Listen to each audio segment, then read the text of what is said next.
Assalamualaikum warahmatullahi wabarakatuh. Di sini kami dari kelompok 1 akan menjelaskan mengenai sebab-sebab terjadinya ikhtilaf. Nah, sebelum masuk kepada sebab tersebut, maka di sini saya akan menjelaskan mengenai sejarahnya terlebih dahulu. Nah, dalam sejarah perkembangan hukum Islam, di masa Rasulullah hidup, sudah terjadi perbedaan pendapat di kalangan para sahabat. Tetapi, perbedaan itu dapat dipertemukan dengan mengembalikan kepada Rasulullah. Nah, ketika beliau wafat, maka muncullah beberapa masalah di kalangan sahabat. Misalnya pada sahabat Abu Bakar. Nah, permasalahannya itu tidak memberikan warisan kepada saudara si mayat jika mereka mewarisi bersama-sama dengan kakek si mayat, karena kakek dia dijadikan sebagai ayah. Maka dengan kata ayah ini dapat menghalangi kewarisan kepada saudara. Namun sebaliknya Umar bin Khattab tidak begitu. Abu Bakar memberikan warisan karena kakek termasuk dalam kategori kata-kata ayah yang dapat mewarisi. Terjadinya perbedaan pendapat dalam menetapkan hukum Islam itu karena bersifat manusiawi, juga oleh faktor hal lain, karena adanya segi khusus yang bertalian dengan agama. Seiring berjalannya waktu, sejarah hukum Islam kadang-kadang menimbulkan pertentangan keras. Umumnya di kalangan orang awam, setiap mujtahid berusaha keras mencurahkan tenaga dan pikirannya untuk menemukan hukum Allah dalam menghadapi dan menyelesaikan masalah yang memerlukan penjelasan dan penegasan hukumnya. Dasar dan sumber pengambilan mereka yang pokok adalah sama, yaitu dari Al-Quran dan As-Sunnah. Dilanjutkan kepada saudari Eka Damayanti. Selanjutnya, sebab-sebab khusus mengenai sunnah Rasulullah SAW. Sebab-sebab khusus mengenai sunnah Rasulullah SAW yang paling menonjol diantaranya yaitu A.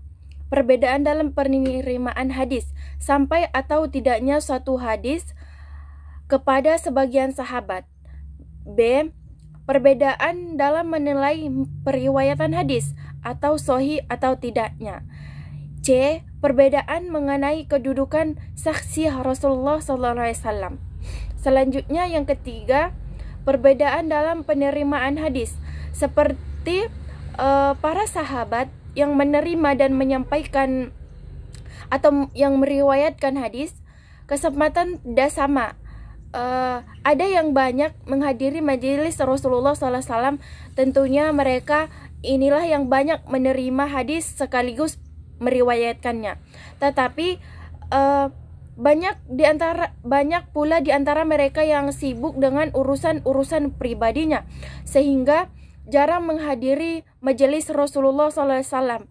Padahal biasanya dalam majelis itulah Rasulullah SAW menjelaskan masalah-masalah yang ditanyakan atau yang menjelaskan hukum tersebut, memerintah atau melarang dan menganjurkan sesuatu tersebut. Contoh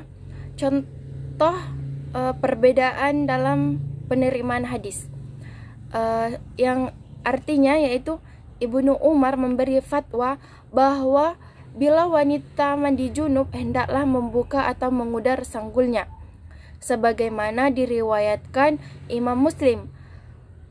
Setelah fatwa itu, Siti Aisyah Rasulullah SAW merasa heran dan berkata,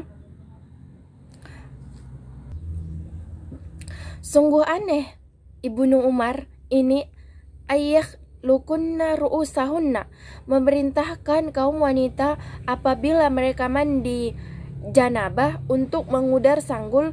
Jika demikian, apakah tidak lebih-lebih menyuruh mereka untuk mencukur rambut saja?" Kemudian Aisyah meriwayatkan hadis mengenai soal itu sebagai berikut, yang artinya itu, "Sungguh aku pernah mandi bersama Rasulullah SAW dari satu bejana dan aku menyiram rambut kepalaku tidak lebih dari 3 siraman."